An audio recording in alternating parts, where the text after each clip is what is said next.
سخت اضطراب سے دوچار تھا۔ اسے اندازہ تھا کہ اس بار وہ وقت پر بازار کی ضروریات پوری نہ کر سکے تو ہمیشہ کے لیے بازار سے باہر ہو جائیں گے۔ ان کی لاکھوں کی ریل ویل کا سارا انحصار ان چھوٹے چھوٹے اڈوں پر تھا جو شہر کی گنجان آبادیوں میں گلی گلی پر پھیلے ہوئے تھے اور گاہکوں کو 2 4 یا 10 روپے کا مال فروخت کرتے تھے۔ ان اڈوں میں کوئی باہمی ربط نہیں تھا۔ ہدرو طریقے پر ان علاقوں میں ابھرتے اور پھر جمتے چلے گئے جہاں مقامی آبادی میں منشیات کی سرپرستی کا ڈھکا چھپا رجحان موجود تھا۔ لاکھوں کے مال کا ہیر پھیر کرنے والوں کے لیے ان ہدرو اڈوں کے متوازی اپنی تنظیم قائم کرنا اور اسے اسی قدر کامیابی سے چلانا ناممکنات میں سے تھا۔ دوسری طرف یہ خرابی تھی کہ ایسی کسی کوشش کے نتیجے میں بڑی اسامیوں کے گریبان بآسانی پولیس کی دسترس میں آ جاتے، لہذا نچلی سطح پر سارا لین دین انہی پر چھوڑ دیا گیا تھا۔ یہ لوگ شہر میں قائم چند بڑے مراکز سے واقف تھے اور اپنی ضروریات کی جملہ منشیات ان مراکز سے تھوک داموں پر لے آتے تھے اور ان کی خوردہ فروخت سے بھاری انتظامی اخراجات کے علاوہ حقیر منافع بھی کماتے تھے۔ ایکسائز محکمہ پولیس یا کسی دوسری ایجنسی کی طرف سے کارروائی ہوتی تو یہی ہدرو اڈے نشانہ بنتے اور بڑے لوگوں کا بھرم قائم رہتا۔ ان حالات میں اگر چھوٹے اڈوں کے مالکان مال کی فراہمی میں بے یقینی کی صورتحال کے پیش نظر کسی مال یا پارٹی سے متنفر ہو جاتے تو اس کے لیے مقامی بازار میں اپنا وجود برقرار رکھنا دشوار ہو جاتا تھا۔ اس خدشے کے پیش نظر ڈینی پریشان تھا۔ اس کا باس ہیروئن بازار میں لے آنے کا حکم دینے کی بات سے غائب تھا۔ پچھلا دن اس سے کسی رابطے کے بغیر گزرا تھا اور وہ دوسرا دن تھا۔ مجبوری یہ تھی کہ ڈینی کو نہ اس کے کسی ٹھکانے کا علم تھا اور نہ وہ اس کی شخصیت سے واقف تھا جو اپنے طور پر اس سے رابطہ قائم کرنے کی کوشش کرتا۔ آخر شام کے 6 بجے فون کی گھنٹی بجی اور ڈینی نے جھپٹ کر ریسیور اٹھا لیا۔ تجربہ کامیاب رہا۔ دوسری طرف سے وہی جانی پہچانی بھاری اور غنودہ آواز سنائی دی۔ خدا کا شکر ہے سر، ڈینی نے گہرا اطمینان کا سانس لے کر کہا، ہم بوکھلائے ہوئے ہیں، شہر میں لوگ فوراً مال چاہتے ہیں۔ پچھلی بار کھلی چھوٹ تھی، اب ہم اپنے دام لیں گے۔ پہلی ڈیلیوری کے ساتھ ہی اگلے دام بتا دیے گئے تھے۔ پارٹیاں اس پر آمادہ ہیں بلکہ رقوم پیشگی دینے کو تیار ہیں۔ سیدھے گلشن آباد چلے آؤ۔ خلاف معمول پہلی بار اسے کہیں پہنچنے کا حکم دیا گیا۔ حسن اسکوائر دیکھا ہوا ہے تمہارا؟ یس سر، اس بار طریقہ کار میں تبدیلیاں کی گئی ہیں۔ تم ٹیکسی سے پہنچو گے۔ چوراہا عبور کرتے ہی بائیں ہاتھ پر فلیٹوں کی طرف گھومنے والی سڑک کے کنارے 89 کے ماڈل کی سرخ کرولا کھڑی ہوگی۔ ڈرائیونگ سیٹ والا تمہارے بلیک گولڈ کہنے پر گرے ہاؤنڈز کا حوالہ دے گا، باقی باتیں وہی سمجھا دے گا۔ کار کا نمبر کیا ہوگا سر؟ ڈینی نے جھجکتے ہوئے سوال کیا۔ اسے بھول جاؤ، وہ کچھ بھی ہو سکتا ہے، خشک لہجے میں کہا گیا اور سلسلہ منقطع ہو گیا۔ ڈینی ریسیور کو ہاتھ میں لیے چند ثانیوں تک یوں گھورتا رہا جیسے اس میں سے کسی کے نکل پڑنے کی توقع ہو، پھر اسے آہستگی سے کریڈل پر ڈال دیا گیا۔ وہ ایک پیر کرسی پر رکھ کر ہولے ہولے اپنی کھوپڑی سہلانے لگا۔ اس سے بیشتر وہ سارے کام اس کو اسی انداز میں دیا کرتا تھا جیسے وہ سب ڈینی کو خود کرنا ہو، مگر برسوں پہلے طے شدہ طریقہ کار کے تحت ڈینی غراتی ہوئی مخصوص آواز میں وہ ہدایات جہانگیر کو سنا کر مطمئن ہو جاتا تھا۔ مگر اس بار وہ کیا کرے؟ احکام پہلے کی طرح دیے گئے تھے۔ طریقہ کار میں تبدیلیوں کا بھی ذکر تھا، مگر وہ یہ پوچھنا بھول گیا کہ وہ ہدایات اسے جہانگیر تک پہنچانی تھی یا خود ہی حسن اسکوائر کی طرف دوڑ لگانی تھی۔ وہ کئی منٹ تک سوچتا رہا، پھر اسی نتیجے پر پہنچا کہ اسے شک کا فائدہ اٹھانا چاہیے۔ بدلے ہوئے حالات میں اگر وہ جہانگیر کو آگے کر دیتا تو شاید حقیقی معنوں میں اس کا ماتحت ہو کر رہ جاتا، کیونکہ جہانگیر اسے اپنے ساتھ پیش آنے والے واقعات کی ہوا بھی نہ لگنے دیتا، اور پھر جہانگیر کے نئے طریقہ کار سے متعارف ہونے کے بعد بوس یہ بھی سوچ سکتا تھا کہ درمیان میں ڈینی کا رابطہ کیوں برقرار رکھا جائے، جبکہ پچھلے برسوں میں اسے دوہرے نظام کی افادیت کہیں سامنے نہیں آئی تھی۔ ڈینی یہ خطرہ مول لینے کے لیے تیار نہیں تھا۔ وہ حتی الامکان اندرونی داؤ پیچ سے واقف رہنا چاہتا تھا تاکہ برسوں کے خواب کی تکمیل کے راستے کی تلاش جاری رکھ سکے۔ اس نے کپڑے تبدیل کیے اور جوتے پہن کر گھر سے نکل آیا۔ گھر میں ایک بوڑھی ملازمہ اور ہانسا ماں کے علاوہ صرف چوکیدار ہی تھا۔ ان تینوں نے اسے پیدل جاتے ہوئے بہت حیرت سے دیکھا کیونکہ وہ چہل قدمی تک کا عادی نہیں تھا۔ شہر کے اس پرسکون علاقے کی آبادی آسودہ حالوں پر مشتمل تھی، اس لیے قرب و جوار کی ذیلی سڑکوں پر کسی ٹیکسی کے ملنے کا کوئی امکان نہیں تھا۔ وہاں سے حسن اسکوائر تک کا فاصلہ چند منٹ کا تھا، اس لیے وہ ٹہلتا ہوا کشمیر روڈ کی طرف بڑھ گیا۔ ٹیکسی ملنے کے چند منٹ بعد وہ حسن اسکوائر پر اتر چکا تھا۔ اس نے دور چوراہے سے ہی اس کار کا دھندلا سا خاکہ دیکھ لیا تھا جو طے شدہ مقام پر موجود تھی، مگر براہ راست ادھر جانے کی بجائے ڈینی پان والے کے کیبن کی طرف ہو لیا۔ سگریٹ کا نیا پیکٹ خرید کر وہ آگے بڑھا تو پارک کی ہوئی گاڑیوں کے درمیان کرسیاں ڈالے 3 مسلح سپاہی نظر آئے جو فرصت کے چند خوشگوار لمحوں کی تلاش میں آئے ہوئے جوڑوں کی قانونی معمور پر چیکنگ کر رہے تھے۔ ڈینی اور آگے بڑھا تو اس کی آنکھوں پر پڑنے والی روشنیوں کا انعکاس پیچھے رہ گیا۔ اس نے اندھیرے میں ایک کنارے سے کھڑی ہوئی کار کے حد و حال پہچان لیے۔ وہ یقیناً 89 کی کرولا تھی۔ ڈینی بلا جھجک آگے بڑھتا چلا گیا۔ سرخ رنگ کی ایک جھلک دیکھنے کے بعد رکنے کا سوال ہی نہیں پیدا ہوتا تھا۔ اناسی کی اس سرخ کرولا کی ڈرائیونگ سیٹ پر ایک قوی الحبسہ شخص براجمان تھا۔ ڈینی اس کے قریب پہنچ کر کھلی ہوئی کھڑکی پر جھکا اور اس شخص نے مشینی انداز میں گرے ہاؤنڈز کہہ کر کار کا انجن سٹارٹ کر دیا۔ سامنے سے آ کر اسی سمت میں مڑنے والی ایک کار کے بعد ہیڈ لیمپس کی روشنی میں ڈینی نے دیکھا کہ کرولا والا خطرناک چہرے کا مالک تھا۔ وہ گھوم کر ڈرائیور کے برابر والی نشست پر بیٹھ گیا اور کار چند گز بڑھنے کے بعد یونیورسٹی روڈ پر مڑ گئی۔ ریلوے لائن عبور کرنے کے بعد کار داہنی طرف گھوم گئی۔ خطرناک صورتحال والے کی تمام تر توجہ سڑک پر مرکوز تھی اور ڈینی اپنی طرف سے گفتگو میں پہل نہیں کرنا چاہتا تھا کہ مبادا اس کی کوئی حرکت خطرناک صورت والے کے ذریعے باس کے علم میں آ کر اس کی ناپسندیدگی کا باعث نہ بنے۔ کار تیزی سے دائیں بائیں گھومتی رہی، پھر ایک ایسے مکان کے سامنے رک گئی جو آبادی میں ہونے کے باوجود الگ تھلگ نظر آ رہا تھا۔ 400 گز کے مکانات کی آخری قطار میں وہ سرے کا مکان تھا جس کے ایک طرف نیم پختہ سڑک تھی اور سامنے وسیع میدان پھیلا ہوا تھا جس کے ایک حصے میں تاریکی کے باوجود ناروں کی چھاؤں میں جھاڑیوں کے ہیبلے نظر آ رہے تھے۔ باقی حصہ شاید علاقے کے بے فکرے نوجوان نے صاف کر کے کھیلنے کے قابل بنا لیا تھا، لیکن ڈینی کے لیے اس میدان سے زیادہ وہ مکان اہم تھا۔ ڈینی عرصہ دراز سے اپنے گمنام باس کے لیے کام کر رہا تھا، لیکن اس کے نام و نشان تک سے بے خبر تھا۔ وہ مکان کوئی پہلا ٹھکانہ تھا جو باس کے حوالے سے اس کی نگاہوں میں آیا تھا۔ خطرناک صورت آدمی نے گاڑی سے اتر کر دروازہ لاک کر دیا۔ ڈینی نے بھی اس کی تقلید کی، پھر پھاٹک کی ذیلی کھڑکی کھل گئی، اس میں سے ایک استہوانی چہرہ نمودار ہوا اور فوراً ہی غائب ہو گیا۔ وہ دونوں اس کھڑکی نما دروازے سے جھک کر گزر گئے۔ اندر ڈرائنگ روم میں مخالف سمت کے اندرونی دروازے سے تقریباً ان کے ساتھ ہی ایک حسین لیکن پختہ عمر کی عورت نمودار ہوئی۔ اس کے چہرے پر ہلکی سی حیرت نمایاں تھی۔ آج بغیر اطلاع کیسے آنا ہوا؟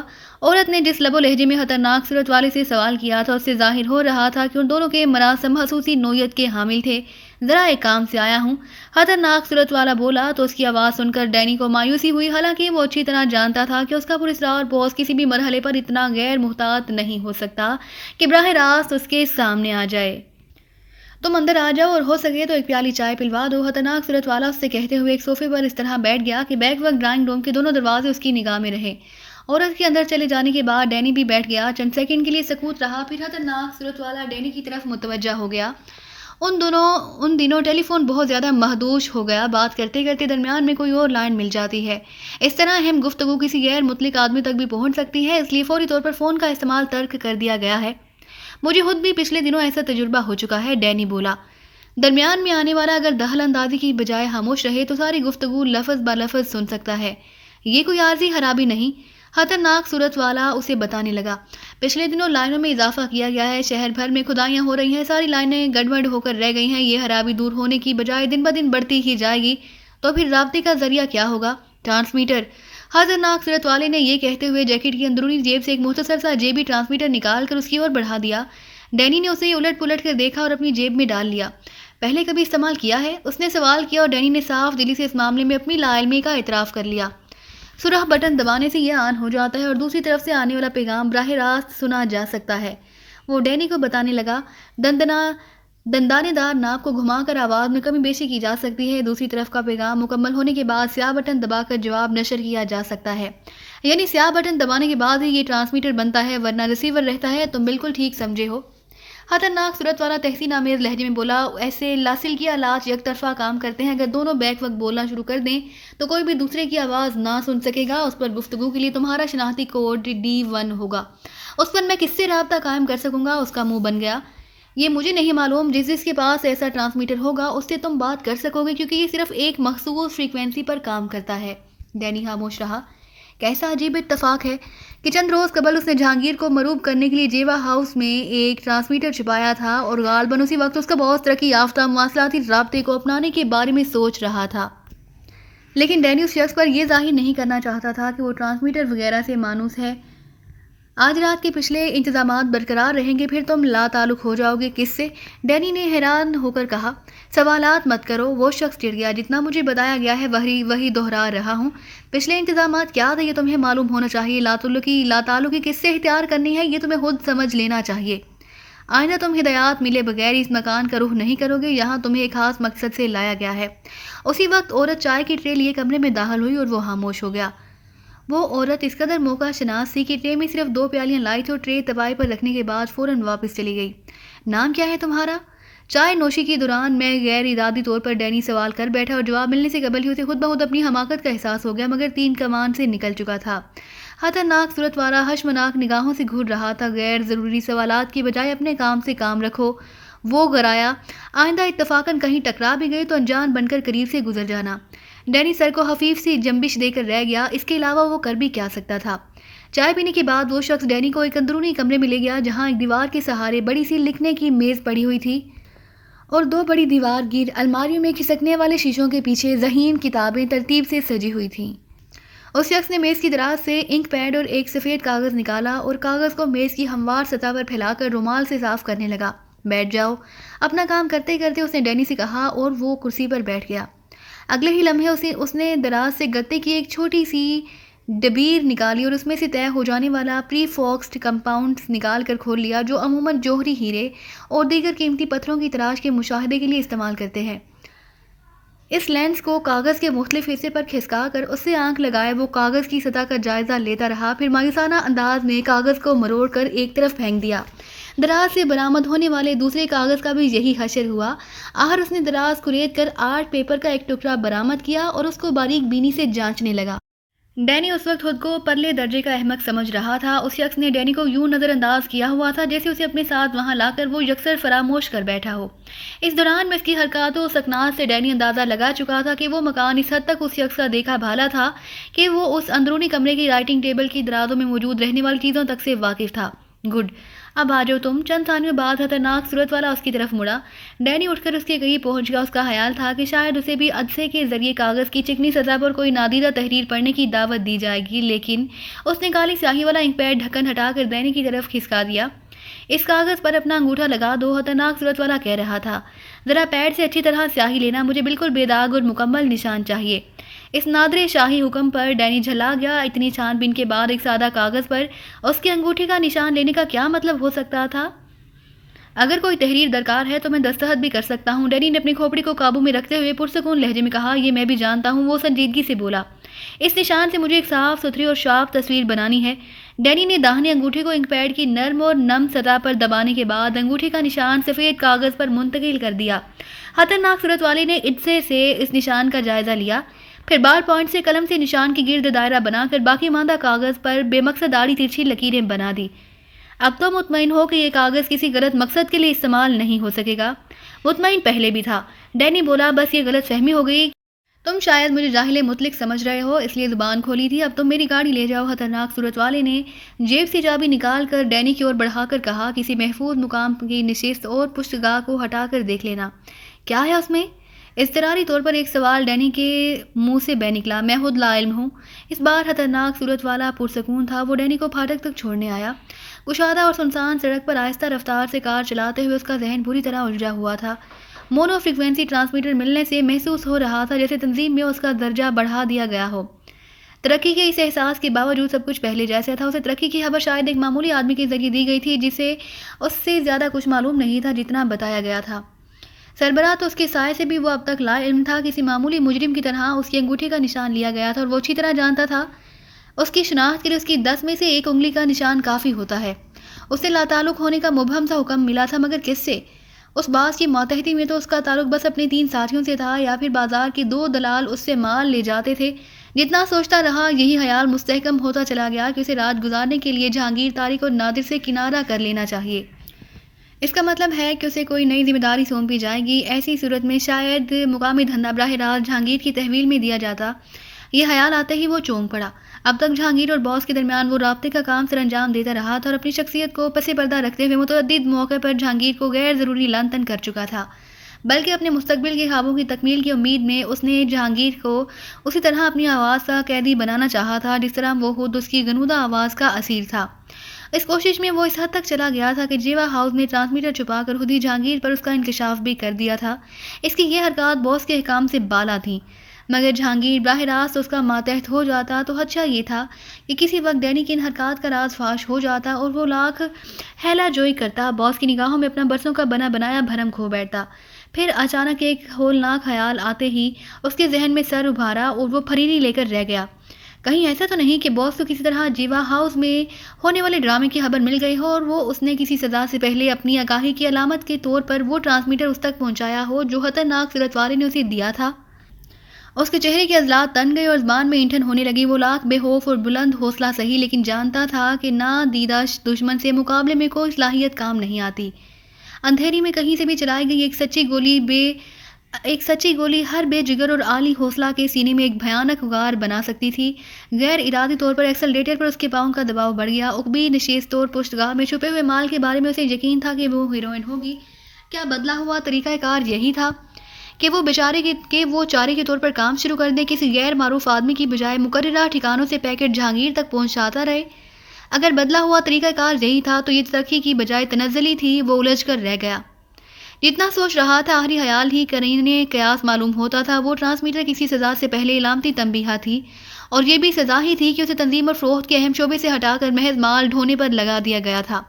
اس نے اپنی کار جیوا ہاؤس کے راستے پر ڈال دی۔ شہر میں اس کے لیے وہی ایسا محفوظ ترین ٹھکانہ تھا جہاں وہ عقبی نشست اور پشتگاہ میں چھپے ہوئے مال کا جائزہ لے سکتا تھا، اور ٹرانسمیٹر پر باس یا کسی اور سے رابطے کی کوشش بھی کر سکتا تھا تاکہ ذہن پر چھایا ہوا بوجھ ہلکا کر سکے۔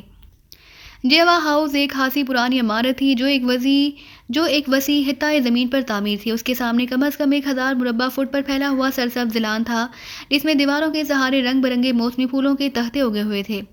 دونوں پہلوؤں پر احاطے کی دیواروں کے ساتھ ناریل اور آم کے بلند و بالا درخت اگے ہوئے تھے جن پر موسم میں کثرت سے پھل آتے تھے۔ ابتدا میں ان کا کام محدود تھا، لہذا بغیر کسی ٹھکانے کے چلتا رہا، مگر جب کام بڑھا اور وہ کوارٹرز اور رکھوالیوں سے اپنے مکانات میں منتقل ہوئے تو اپنی سرگرمیوں کو پوشیدہ رکھنے کے لیے انہیں شدت سے کسی خفیہ اور محفوظ ٹھکانے کی ضرورت محسوس ہونے لگی۔ اس ضرورت کے اظہار پر باس نے خود ہی جیوا ہاؤس کی نشاندہی کی تھی۔ وہ عمارت کلفٹن کے ایک ایسے علاقے میں واقع تھی جہاں شاید ہی کوئی رہائشی پلاٹ حال ہی رہا ہو، مگر تعمیرات کے اس ہجوم میں وہاں بنا ہوا ہر مکان ایک تنہا اکائی کی طرح نظر آ رہا تھا۔ علاقے کے مکینوں کی مصروفیات بھی اس قدر ہماگیر اور ان کی ذات کے ہول میں سمٹی ہوئی تھی کہ آپس میں کوئی معاشرتی رابطہ نہیں تھا۔ لے دے کے ملازمین اپنے کاموں سے فراغت پانے کے بعد کسی درخت کے سائے میں مل بیٹھتے تھے اور ان کے درمیان اپنے مالکان کی سرگرمیوں کے بارے میں پرجوش لیکن رازدارانہ تبادلہ خیال کا سلسلہ چھڑ جاتا تھا۔ ان دنوں وہ تینوں جائیدادوں کو خرید و فروخت کا کاروبار ترک کر چکے تھے، البتہ طارق بدستور وقت گزاری کے لیے اس کام سے چمٹا ہوا تھا۔ اس وجہ سے جیوا ہاؤس کو کرائے پر حاصل کرنے کی ذمہ داری اسی کے سر ڈال دی گئی۔ چھان بین سے پتہ چلا کہ وہ عمارت سندھ کے ایک معزز زمیندار گھرانے کی ملکیت تھی جس کے نوجوان آبائی پیشے کو اختیار کرنے کی بجائے یکے بعد دیگرے ترک وطن کر کے امریکہ میں جا بسے تھے اور وہاں خاصی اچھی زندگی گزار رہے تھے۔ جیوا ہاؤس پر مستقل تالا پڑا رہتا تھا۔ سال میں ایک آدھ بار گاؤں سے کوئی شہر آتا تو چند دنوں کے لیے اس کا تھوڑا سا حصہ آباد ہو جاتا، پھر وہی ویرانی اور اداسی چھا جاتی۔ ایسے میں طارق نے جیوا ہاؤس کی عمر رسیدہ قانونی مالک کا کھوج نکال کر اسے 2000 روپے ماہانہ کرائے کی پیشکش کی تو وہ باہوشی قبول کر لی گئی۔ بوڑھے زمیندار کا خیال تھا کہ عمارتیں آباد ہی اچھی رہتی ہیں، ان کی در و دیوار پر انسانی ہاتھ لگتے رہیں تو عمارت کا حسن برقرار رہتا ہے۔ تو دوستو، یہ تھی ہماری آج کی کہانی۔ امید کرتے ہیں کہ آپ کو یہ ویڈیو پسند آئی ہوگی، لیکن جانے سے پہلے ہماری ویڈیو کو کیجیے لائک اور شیئر کرنا مت بھولیے، اور اسی کے ساتھ کومنٹ کر کے ہمیں بتائیے کہ آپ کو یہ کہانی کیسی لگی۔ اور اگر ابھی تک آپ نے اس چینل کو سبسکرائب نہیں کیا تو اس چینل کو کیجیے سبسکرائب اور بیل آئیکن دبا کر آل نوٹیفیکیشن آن کر لیجیے۔ امید کرتے ہیں کہ آپ کو یہ ویڈیو پسند آئی ہوگی، لیکن جانے سے پہلے ہماری ویڈیو کو کیجیے لائک اور شیئر کرنا مت بھولیے، اور اسی کے ساتھ کومنٹ کر کے ہمیں بتائیے کہ آپ کو یہ کہانی کیسی لگی۔ اور اگر ابھی تک آپ نے اس چینل کو سبسکرائب نہیں کیا تو اس چینل کو کیجیے سبسکرائب اور بیل آئیکن دبا کر آل نوٹیفیکیشن آن کر لیجیے۔